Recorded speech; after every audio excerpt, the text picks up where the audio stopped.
সম্মানিত মুসলিম کرام, আল্লাহ তাআলার দরবারে অসংখ্য অগণিত শুকরিয়া আদায় করছি যে রব্বে করিম একান্ত মেহেরবানিতে আমরা পবিত্র জিলহজ মাসের জুমার দিনের বরকতময় সময়ে আল্লাহ তাআলার ঘরে হাজির হওয়ার সুযোগ পেয়েছি। কালিমাত শুকর আদায় করি আলহামদুলিল্লাহ। রব্বানা লাকাল হামদ হামদান কাসীরান তাইয়িবান মুবারাকান ফীহি। আমরা আল্লাহ তাআলার প্রশংসা করে নিলাম। আল্লাহ সবচেয়ে বেশি খুশি হন বান্দা যখন আল্লাহর প্রশংসা করে। এই জন্য কোরআন শুরু হয়েছে সূরা ফাতিহা দিয়ে।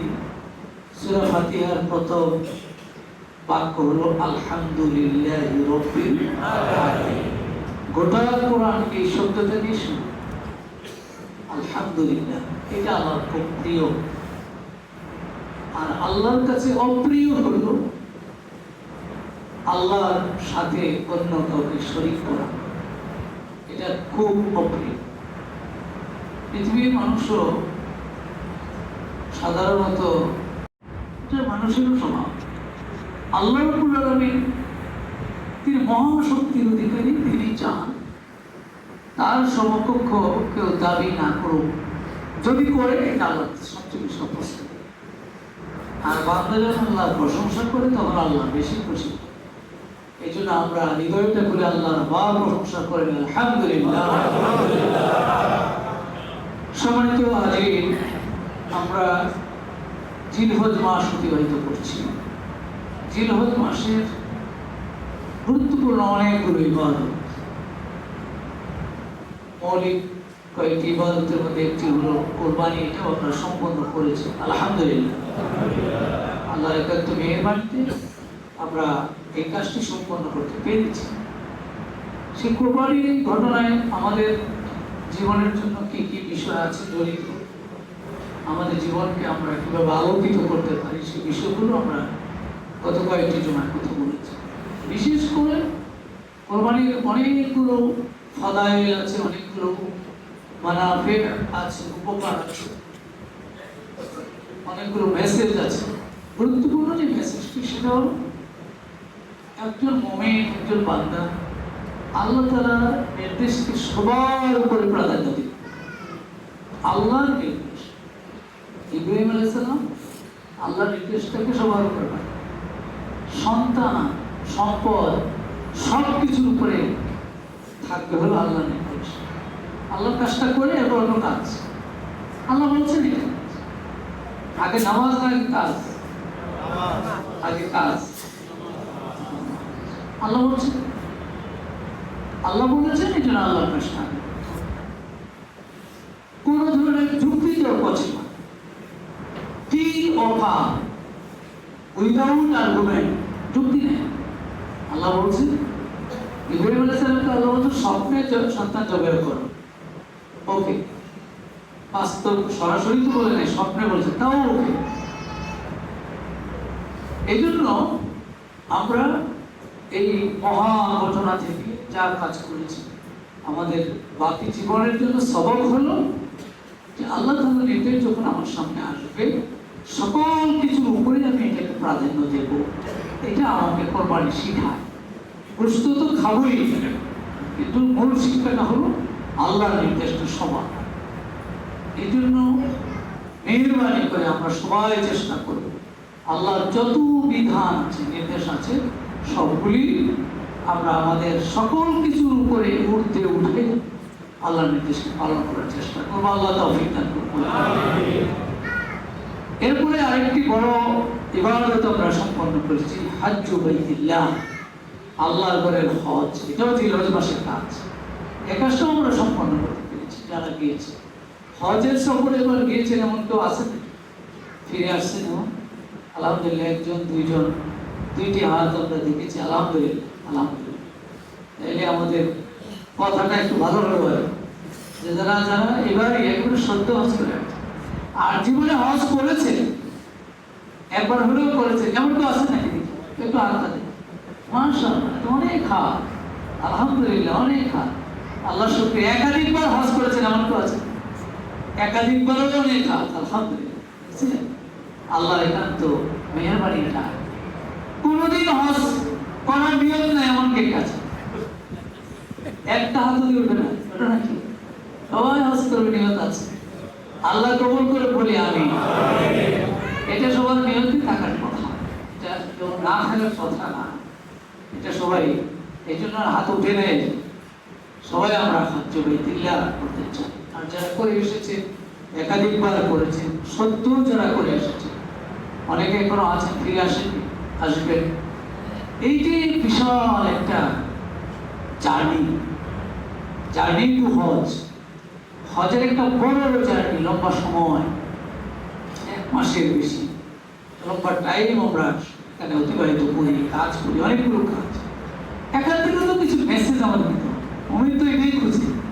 মুমিনের খোঁজার জিনিসটা হল আনুষ্ঠানিকতা বড় বিষয় না, আনুষ্ঠানিকতা তো থাকবেই। আনুষ্ঠানিকতার মাধ্যমে আমরা আমাদের জীবনের জন্য কি পাথর দিতে পারি, এই বিষয়টা সবসময় খেয়াল রাখতে হবে। তো আমরা এখানে, আমিও আল্লাহ তাআলার একান্ত মেহেরবানিতে হজ বাইতুল্লাহ গিয়েছি, যার কারণে কিছুটা সরেজমিনে পর্যবেক্ষণের একটা সুযোগ হয়েছে। না গেলে তো শুধু ওয়াজ নসিহত বই পুস্তকে একটা জিনিস পাওয়া যায়, আর প্র্যাকটিক্যাল হলে আরেকটা জিনিস। যারা এখন যেতে পারেননি তারা প্র্যাকটিক্যালি যেতে পারেন, হয়তো শুনেছেন, জেনেছেন, দেখেছেন, বিভিন্ন অনুষ্ঠান দেখেছেন হজের, কিন্তু প্র্যাকটিক্যালি গেলে আরো বেশি সহজ হয়। এই হজের প্রায় এখানে আমার স্টাডিতে, ক্ষুদ্র মানুষের স্টাডিতে 10টি মেসেজ আছে, 10টি মেসেজ মৌলিক আছে, যেগুলো আমাদের জন্য প্রয়োজন। এটা কোরআন এবং সুন্নাহ থেকে আমরা এগুলো পাই।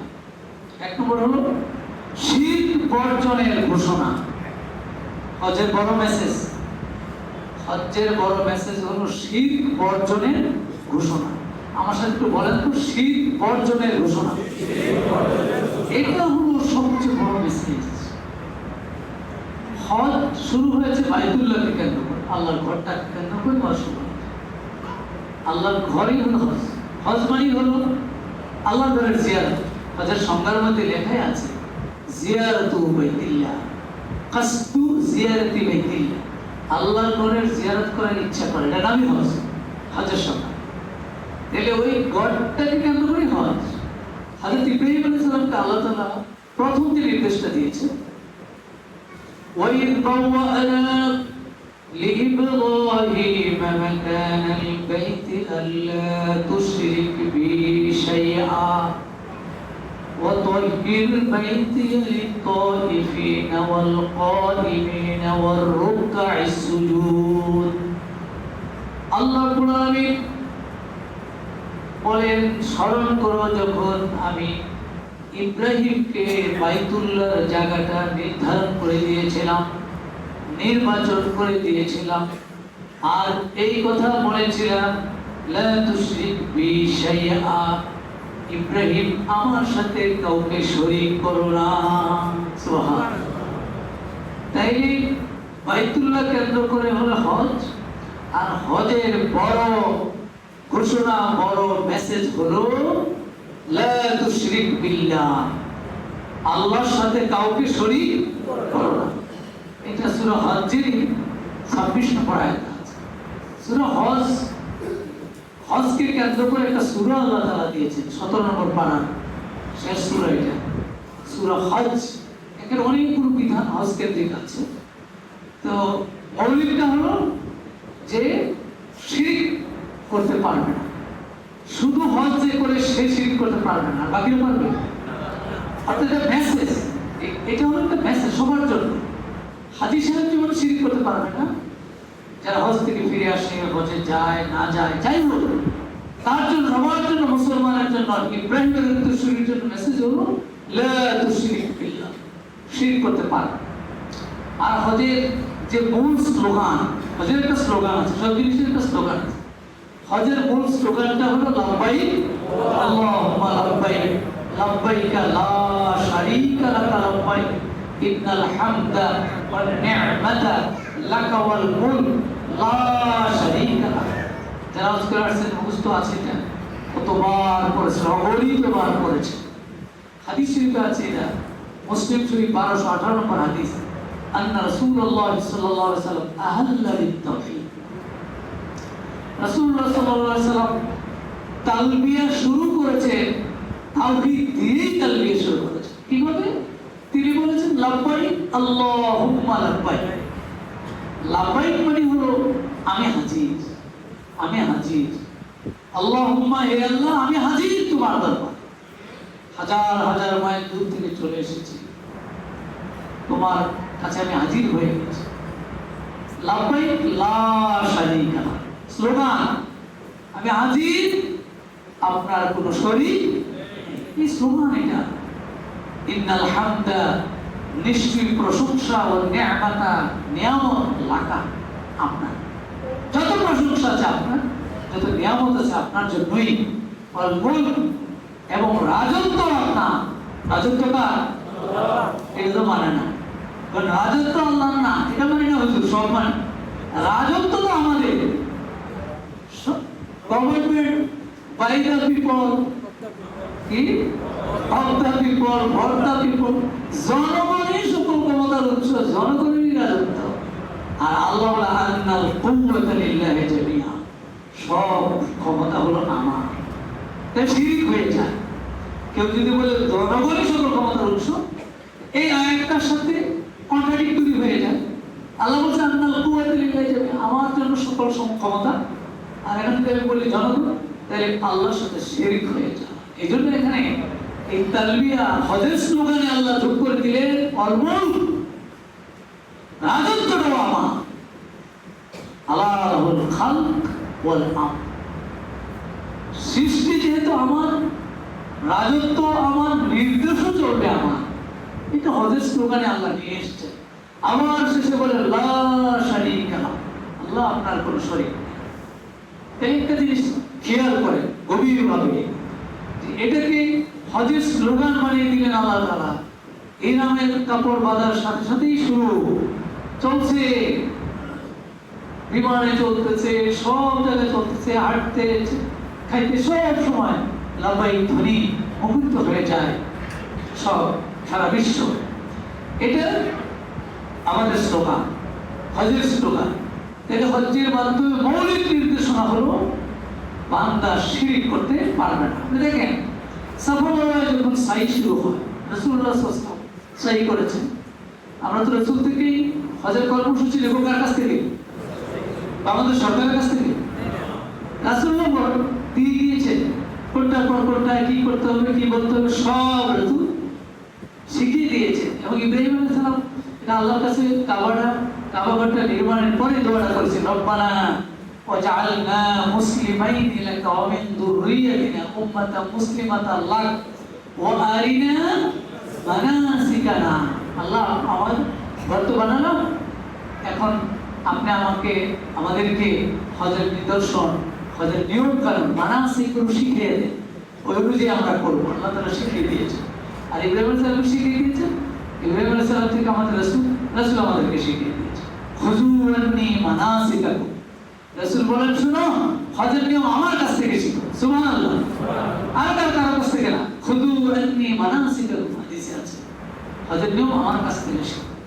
তো রাসূলুল্লাহ সাল্লাল্লাহু আলাইহি ওয়াসাল্লাম যখন তাওয়াফের পরে ফাবাদা বিস-সাফা, সাফা মানে সাইতে যাবেন, সেখানে গিয়ে ফারাফা আইন সাফার উপরে উঠলেন, হাত্তা রাআল বাইতুল্লাহকে দেখলেন, ফাস্তাকবালাল কিবলা, কিবলার দিকে ফিরলেন, ফাওয়াহাদাল্লাহ ওয়া কাব্বারা, আল্লাহ তাআলা একত্ববাদের ঘোষণা দিলেন, বড়ত্বের ঘোষণা দিলেন এবং বললেন, লা ইলাহা ইল্লাল্লাহু ওয়াহদাহু লা শারীকা লাহু লাহুল মুলক ওয়া লাহুল হামদ ওয়া হুয়া আলা কুল্লি শাইইন।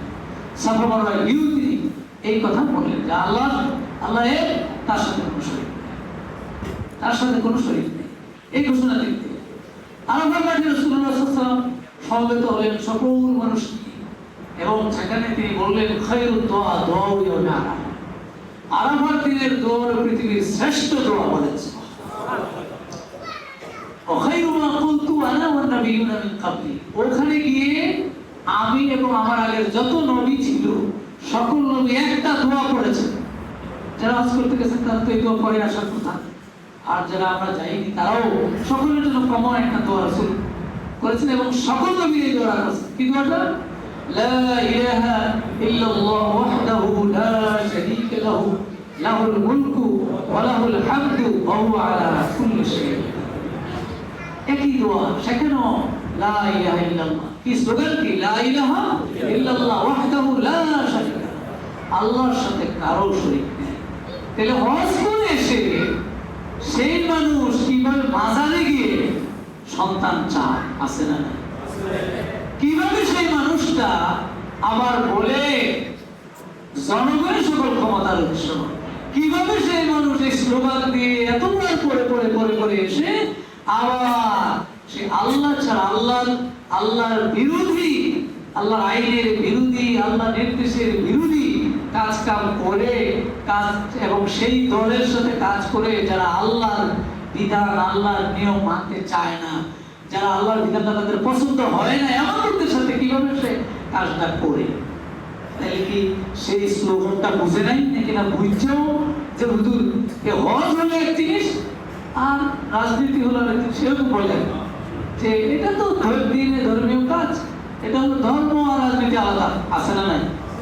এরকম গ্রুপ কিন্তু আছে। আরে ভাই, ধর্ম রাজনীতি আলাদা কি? এটা আলাদা তো না, একই জিনিস। ধর্ম রাজনীতি একই জিনিস। ধর্মের মধ্যেই তো রাজনীতি, আর রাজনীতিটা এটা হবেই ধর্ম দিয়ে, ধর্মকেন্দ্রিক। ধর্ম ছাড়া আমার রাজনীতি হয় না, রাজনীতি তো হতেই পারে না। কারণ বিশ্বনবী সাল্লাল্লাহু আলাইহি ওয়াসাল্লামের চেয়ে শ্রেষ্ঠ রাজনীতিবিদ পৃথিবীতে আছে আর হবে না। কারণ তিনি তো একটা রাষ্ট্র পরিচালনা করেছেন। যদি না করতেন তাহলে বলতাম তিনি একটা রাষ্ট্র পরিচালনা করেছেন। পৃথিবীর যত বড় বড় রাষ্ট্রনায়ক এযাবৎকাল হয়েছে ইতিহাসে, সবাই স্বীকার করতে বাধ্য হয়েছে if a man like Muhammad were assume the dictatorship of the modern world, he would have succeeded to solve its problem. মুহাম্মদের মতো একজন ব্যক্তি যদি গোটা দুনিয়া একক নেতৃত্ব গ্রহণ করতে পারত, সারা দুনিয়া শান্তিতে করেছে। এটা অমুসলিমরাই বলছে, রাষ্ট্রবিজ্ঞানীরাই বলছে, রাষ্ট্রনায়ক। তাহলে বোঝা যায় বিশ্বনবী সাল্লাল্লাহু আলাইহি ওয়াসাল্লাম ধর্মকে তো রাজনীতি ধর্ম আলাদা করেন। তিনি মসজিদে নববীতে বসেই রাষ্ট্র পরিচালনার মূলনীতি দিয়েছেন। তাহলে নামাজও পড়লেন, এটা ধর্মের কাজ, আর রাষ্ট্র পরিচালনা ধর্মের কাজ না। এটা আলাদা নাকি? না। এই আকীদা করলে কিন্তু ঈমান যাবে। এই আকীদা মাথায় ঢুকলে বুঝলেন যে ঈমানটা চলে গেল, ঈমানটা আর নাই।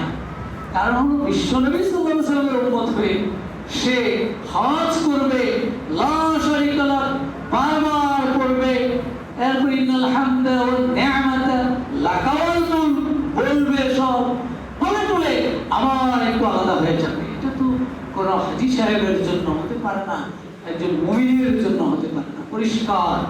এই জন্য হজের বড় মেসেজ হলো আমরা আল্লাহর সাথে কোনোভাবেই কথায়, কাজে, আকীদায়, বিশ্বাসে, আদর্শে শিরিক করতে পারি না। এটা হজের অন্যতম স্লোগান। আল্লাহ মানার তৌফিক দান করুন। দ্বিতীয় মেসেজ হলো হজের তো বড় হজ, বিরাট একটা সম্মেলন, মুসলিম উম্মাহর ঐক্য। মুসলিম উম্মাহ ঐক্য মাথায় নেন, মুসলিম উম্মাহর ঐক্য। এখানে আমরা যে মুসলমান, এখানে আমরা বসেছি, ধরেন এই মসজিদে ঢুকেছি, এখানে কিন্তু বিভিন্ন দলের মানুষ আছে, বিভিন্ন মতাদর্শের মানুষ আছে। ঘরে ঘরে তো দল আলাদা, কেউ এক ঘরে 5-7টা দল করে, 5টা এরকম আছে, 3-4টা দল করে, একদল ছেলেরা একদল, মেয়ে আবার করে আরেকদল, এরকম দল আছে। আর এই জায়গাতে এত মানুষ, অনেক দল হবেই। আবার হজে তো কোটি কোটি মানুষ, লাখ লাখ মানুষ, এখানে তো দল। কিন্তু আল্লাহ তাআলা একটা বেসিক মেসেজ দিয়েছেন আমাদেরকে। সূরা আলে ইমরানের 103 নম্বর আয়াতে আল্লাহ বলেন, ওয়াজকুরু নি'মাতাল্লাহ আলাইকুম, দুনিয়ার মানুষ তোমরা তোমাদের উপরে আমার প্রদত্ত নিয়ামতটাকে একটু স্মরণ করো। ইয কুনতুম আ'দা, তোমরা সবাই ছিলে আ'দা, শত্রু, একে অপরের শত্রু ছিলে। ফাআল্লাফা বাইনা কুলুবিকুম, আল্লাহ নিজে তোমাদের অন্তরে মায়া সৃষ্টি করে দিলেন। সুবহানাল্লাহ। শত্রু ছিলেন কিন্তু আল্লাহ মায়া সৃষ্টি করে দিলেন। ফাসবাহতুম বিনি'মাতিহি ইখওয়ানা, তোমরা হয়ে গেলে, চরম শত্রু ছিলে কিন্তু তোমরা হয়ে গেলে ইসলাম নামক নিয়ামতটার কারণে ভাই ভাই হয়ে গেলে। সুবহানাল্লাহ। আফ্রিকার কালো মানুষটা আর আমরা এত সুন্দর মানুষ ইসলামের কারণে ভাই হয় না? ভাই হয়ে গেছে। সে যত কালো হোক, যেখানে হোক, হাজার হাজার মাইল দূরের মানুষ, কিন্তু দেখেন সব ভাই হয়ে গেল। আল্লাহ বলছেন এটা আল্লাহ বলছেন এটা আমার নিয়ামত। কি নিয়ামত? ইসলাম। তাহলে ইসলাম যদি এক হয়, মুসলিম এক হয়, তাহলে তার মধ্যে ঐক্যটাই তো আসল, অনৈক্য তো হতে পারে না। যত কিছু হোক ইসলামের কারণে সবাই এক। আল্লাহ বলছেন এখানে ফাসবাহতুকে নিয়ামাতিহি, তার নিয়ামতের নিয়ামাতুল ইসলাম, ইসলামের কারণে সব এক, কোনো পার্থক্য নেই। এই জন্য আল্লাহ বলছেন ওয়াতাসিমু বিহাবলিল্লাহি জামিআন। জামিআ বলে কিন্তু আল্লাহ থামেন নাই, বলে জামিআ ওয়ালা তাফাররাকু। আল্লাহ তো জানেন যে এই ঝামেলাটা হতে পারে। ওয়াতাসিমু বিহাবলিল্লাহি জামিআ, আল্লাহ বলছে তোমরা সবাই মিলে আল্লাহর রশিটাকে ঐক্যবদ্ধভাবে ধারণ করো। ওয়ালা তাফাররাকু, এক্ষেত্রে আলাদা আলাদা হয়ে যেও না, এক থাকো, এক থাকো। আল্লাহর রশিকে হাবলিল্লাহ মানে আল্লাহর রশি, রশি মানে কি সব মুফাসসির বলছেন এখানে রশি বলে আল্লাহ তাআলা বুঝিয়েছেন আই কিতাব আল্লাহ, আল্লাহর কিতাবটাকে ধারণ করো সবাই মিলে একসাথে। ওয়ালা তাফাররাকু, পার্থক্য করো না, ভিন্ন ভিন্ন হয়ে যেও না, আলাদা আলাদা হয়ে যেও না। আরেকটা আয়াতে আল্লাহ সতর্ক করেছেন ওয়াতিউল্লাহ ওয়া রাসূলাহু, তোমরা আল্লাহ এবং তার রাসূলের অনুগত্য করো। ওয়ালা তানাযাউ, অর্থ করে ওয়ালা তানাযাউ, কে করবে? ঝগড়াঝাটি করো না। ওয়ালা তানাযাউ মানে হলো ঝগড়াঝাটি করো না, আল্লাহ নিষেধ করেছে। আল্লাহ এবং রাসূলের অনুগত্য করো, ঝগড়াঝাটি করো না। ফাতাফশালু, যদি ঝগড়া করো হবে কি? আল্লাহ পরিণতিটা বলে দিয়েছে ফাতাফশালু, তোমরা ব্যর্থ হয়ে যাবে, ব্যর্থ হয়ে যাবে। ওয়াতাযহাবা রিহুকুম, তোমাদের শক্তি সামর্থ্য বিলুপ্ত হয়ে যাবে। ঠিক না বেটি? 5 ভাই এক থাকলে শক্তি কম না বেশি? আর 5 ভাই যদি আলাদা হয়ে যায় তখন অন্যরা সুযোগ পেয়ে যায়, অন্যরা সুযোগ পেয়ে খুশাইয়া আলাদা। আর যখন এক সময় 5 ভাই ছিল একসাথে, যেদিকে রওনা দিত জবে পেতে এই 5 ভাই আস্তে কথা বলি, ঠিক কি না? এটা আল্লাহ বলছেন যে যদি তোমরা অনৈক্য তৈরি করো আর ঝগড়াঝাটি করো, ফাতাফশালু, ব্যর্থ হবে। ওয়াতাযহাবা রিহুকুম, তোমাদের শক্তি সামর্থ্য বিলুপ্ত হয়ে যাবে। ওয়াসবিরু, ধৈর্য ধারণ করো। শেষে আল্লাহ কথাটা বলছে ধৈর্য ধারণ করো। ইন্নাল্লাহা মা'আস সাবিরিন, নিশ্চয়ই আল্লাহ তাআলা ধৈর্যশীলদের সাথে আছে। ঐক্যের কথা বলে শেষে কি ধৈর্য ধারণের কথা বললেন কেন? কারণ হলো এখানে ধৈর্য তো লাগবে। 5 জন একসাথে থাকতে হলে একটু ধৈর্য লাগবে। সবার তো স্বভাব একরকম না, ভিন্ন ভিন্ন স্বভাব আছে। 5 ভাই একরকম হতে পারে না। আর যদি একটা মহল্লা সবাই একসাথে হওয়া, এটা আরো কঠিন। গোটা দুনিয়ার মুসলমান একসাথে আরো কঠিন। এই জন্য এখানে আল্লাহ বলছেন আসবিরু, ধৈর্য ধারণ করো। ইন্নাল্লাহা মা'আস সাবিরিন, তুমি তোমার মতের ভিন্নতাটাকে জলাঞ্জলি দিয়ে ধৈর্য ধরে, ধৈর্যের সাথে যদি তার সাথে একসাথে একটা প্ল্যাটফর্মে থাকতে পারো, ধৈর্য ধরে। অনেক সময় ধৈর্য ধরে না, আমার এটা দেন সেটা দেন, যখন দিল না তো আপনার দলে আমি আর নাই, তখন সেটা দেন আমার দলে দেখেন না। আবার যদি বলে যে আপনার মন্ত্রী বানবো, এমপি বানবো, আবার দলের মধ্যে চলে আসে। আর যদি কিছু বানায় না বানায় তো আপনার দলে আর আমি নেই। এই অনেক এভাবে হয়। এই জন্য আল্লাহ বলছে আসবিরু, ধৈর্য ধারণ করো। ইন্নাল্লাহা মা'আস সাবিরিন। হজের সফরটার সাথে এটা সম্পর্কটা হলো হজে যখন মানুষ যায়, আমরা একই দেশে আছি, একই মহল্লায়, কিন্তু যখন হজে যান আপনি দেখেন সারা দুনিয়া থেকে মানুষ আসে। কালো আছে, সাদা আছে, বর্ণের ভিন্নতা আছে, তারপরে লম্বা আছে, খাটো আছে, নানা রকমের মানুষ। কিন্তু যখন কাবার চত্বর একত্রিত হয়, তাওয়াফ করে, সবাই তাওয়াফ করতেছে, সাই করতেছে, সবাই আরাফার মাঠে সব একসাথে হয়ে গেছে। আবার সেখান থেকে মুজদালিফায় চলে যায়, খোলা আকাশের নিচে রাস্তায় শুয়ে আছে সব একসাথে, কোনো ভেদাভেদ নাই। ইমামের পিছনে নামাজে দাঁড়িয়ে গেল সবাই একসাথে। কেউ হাত বাঁধে বুকে, আছে না নাই? কেউ বাঁধে নাভিতে, আবার দেখবেন কেউ বাঁধে নাই, আল্লাহু আকবার বলে এরকম ছেড়ে দিয়েছে। আজি সপ্তাহে দেখেন না নাকি না, যারা হজ করতে গেছে দেখছেন না, কেউ কিন্তু বাঁধে নাই। তো এরা কি মাই শুরু করে কেউ এই যে বাঁধলো না, তুই এটা কই পেয়েছে নিয়ম, এরকম কিন্তু কেউ কিছু পায় না। তারটা সে করছে, আপনার নাম করছে, এই যে ঐক্য, এটা একটা ঐক্যের প্ল্যাটফর্ম, এটা শিখিয়ে দিচ্ছে হজ আমার। আর আমাদের দেশে এই হাজি সাহেবরা হজ করে সে আবার দেখা যায় যে যদি এখানে একটু হাত মানছে দেখে সাথে সাথে তার ইমানও গেছে, সব গেছে, এখন তার আর সালাম দেওয়া যাবে না, এরকম মাথায় ঢুকে না, ঢুকে না, এরকম ঢুকে যায়। অথবা সে জুড়ে আমিন বলে, কেউ আসতে আমিন বলে, দোয়ালিন বলে, জোয়ালিন বলে মারামারি শুরু হয়ে যায়। আবার এখানে হাত পাতে, ওই যে ইমাম সাহেবের কাহিনী বলছিলাম না একবার, ইমাম সাহেব বুকে হাত পাতলে ইমামতি গেছে, নাবিতে বাঁধলে ইমামতি গেছে। আরেক ইমাম শুনছে এসা যেভাবে শুধু যত ইমাম আসে ইমামতি যায়, টিকে না। হে এবার চিন্তা করলো, যাক ঠিক আছে, বুকে বাঁধলেও ইমামতি থাকে না, নাবিতে বাঁধলেও থাকে না, হে আল্লাহু আকবার কপালে বাঁধছে। মুসলিমরা করে ধরবে যে হুজুর এটা কি করলেন আপনি, এটা তো পাই নাই আমরা। বুকে নাবিতে ঠিক আছে, কপালে বাঁধার কোনো হাদিস তো পাই নাই। তো শুনে আসলে বুকে বাঁধলেও হয়, নাবিতে বাঁধলেও হয়, না বাঁধলেও হয়, যেহেতু এই মারামারি এটা আমাদের কপালের দোষ, সেজন্য আমি কপালে বাঁধছি। জবাব দিয়ে দিতে পারি, ঠিক আছে আপনার ইমামতি থাকবে, কারণ আপনি আসল রূপ ধরতে পারছেন। রোগটা কোথায়? মানুষ এভাবে সংকীর্ণতায় চলে যায়, হাজ বলে না। গোটা দুনিয়ার মানুষ, তোমরা একটা ঐক্যবদ্ধ প্ল্যাটফর্ম, গোটা দুনিয়ার মুসলমানরা। আমি শুধু এটাই চিন্তা করি, যেমন হজে বা উমরায় ঘুরি, লাখ লাখ মানুষ দেখি, আমার কাছে একটু মনের দুঃখ আর কি। এই দুঃখটা যদি সৌদি আরবের বাদশার কাছে বলতে পারতাম ভালো লাগতো আর কি। বাদশাহ বলতে পারতাম যে আপনি একটা ডাক দেন না কেন মুসলমানদেরকে, হজে আনেন যে সবসময় প্রতি বছর, একটা ডাক দেন না ঐক্যে, বহু নসিহত করেন, একটা ঐক্যের ডাক দেন, মুসলমান এক হয়ে যাবে, সারা দুনিয়ার মুসলমানদের এক। এটা করলে তো এরও বিপদ আছে, এই জন্য ওইটা পায় না, ওয়াজ নসিহত সুন্দর সুন্দর করে, ঠিক আছে। কিন্তু মুসলমানের যদি ঐক্যবদ্ধ হতে পারতো, এই হজটাই বলে দেয় যদি ঐক্যবদ্ধ হতে পারতো, তাহলে সেই ইহুদিবাদী গোষ্ঠী, জায়নবাদী গোষ্ঠী যারা আজকে সারা দুনিয়ার মুসলমানদেরকে ধ্বংস করে দিচ্ছে, রক্তাক্ত করছে, তারা কি এটা পারতো? পারতো না। আপনি শুধু নিজের কাছে, আপনার ফ্যামিলি থেকে শুরু করে চিন্তাটা করলে সহজ। আল্লাহ যে বলছেন অনৈক্য হবে তোমার শক্তি চলে যাবে, আর ঐক্য থাকে তোমার শক্তি বেড়ে যাবে।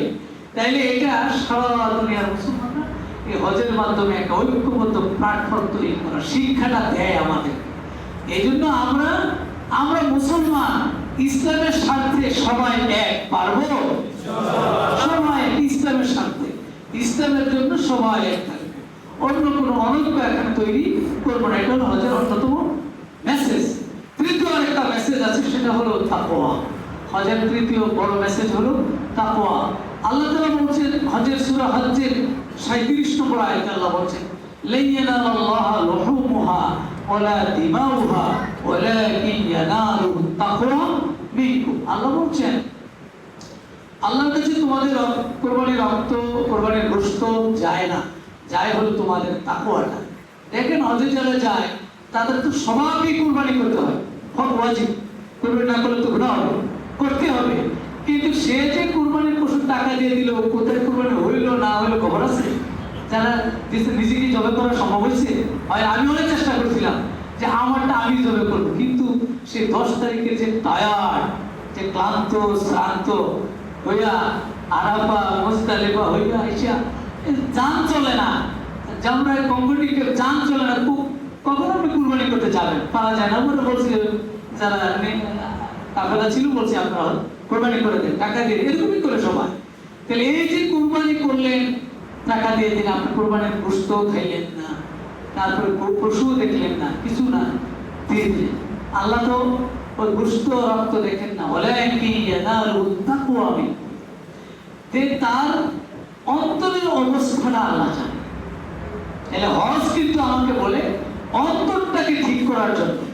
হজের যে কোনো আয়াত এখানে, যেমন সূরা হজ্জের 32 নম্বর আয়াত, সূরা হজ্জের 37 নম্বর আয়াত, 32 আল্লাহ বলেন ওমাই আযিম শাআইরাল্লাহ ফাইন্নাহা মিন তাকওয়াল কুলুব। যে হজের এই আনুষ্ঠানিকতাগুলি সম্পন্ন করে এটাতে তার অন্তরের তাকওয়াটা তৈরি হয়ে যায়। সুবহানাল্লাহ। আবার গোশত রক্ত যায় না, যায় হলো অন্তরের তাকওয়া। আবার সূরা বাকারা 195 নম্বর আয়াতে আল্লাহ আতিমুল হজ্জ ওয়াল উমরা লিল্লাহ এই কথা বললেন, তোমরা হজ উমরা করো, বলে শেষে গিয়ে বললেন ওয়াত্তাকুল্লাহ, তবে আল্লাহকে ভয় করো, তাকওয়া অর্জন করো। আর হজ উমরা করলেই শুধু হবে না, তাকওয়া অর্জন করো। আবার সূরা বাকারা 197 নম্বর আয়াতে গিয়ে আল্লাহ বলেন আল হাজ্জু আশহুরুম মা'লুমাত, হজ নির্ধারিত কয়েকটি মাসে হবে। এই আয়াতটা আবার শেষে গিয়ে বলেন ওয়াতাজাওয়াদু, তোমরা হজের সময় পাথেয় নিও, ফাইন্না খায়রাজ যাদিত তাকওয়া, জেনে রাখো সবচেয়ে শ্রেষ্ঠ পাথেয় হলো তাকওয়া। টাকা পয়সা তো নিবা, আল্লাহ বলছে টাকা পয়সা নিয়ে যাইবা হজে, ঠিক আছে, কিন্তু সবচেয়ে সেরা পাথেয়টা হলো তাকওয়া। তাহলে ঘুরে ফিরে হজের যতগুলো আয়াত সামনে আছে প্রত্যেকটা আয়াতের আগে পরে গিয়ে আল্লাহ এটা বুঝে দিতে চান। হজের এই লম্বা সফর, লক্ষ লক্ষ টাকা লাগে, এত টাকা খরচ করে তুমি যে আনুষ্ঠানিকতা করো, এই কাজের মূল থিম হলো, মূল টার্গেটটা হলো তোমার অন্তরটাকে আল্লাহর জন্য তৈরি করা। অন্তরটা কার জন্য হবে? আল্লাহর জন্য হবে। এটা তুমি তাকওয়া, এটা সৃষ্টি করার জন্য আল্লাহ তাআলা হজের বিধান দিয়েছে। সম্মানিত আছে, আসুন আমরা সিদ্ধান্ত নিই, যারা হজে গিয়েছি অথবা যারা জাবলিয়ত করেছি, সকলেই যেন হজের মাধ্যমে আমরা শিরককে বর্জনের ঘোষণা সবসময় অব্যাহত রাখতে পারি মৃত্যু পর্যন্ত, আর সবসময় ঐক্যবদ্ধ থাকতে পারি, আর আল্লাহর উদ্দেশ্যে আমাদের হৃদয়টাকে পরিশুদ্ধ রাখতে পারি। আল্লাহ তৌফিক দান করুন। আমিন। আসসালামু আলাইকুম ওয়া রাহমাতুল্লাহি ওয়া বারাকাতুহু।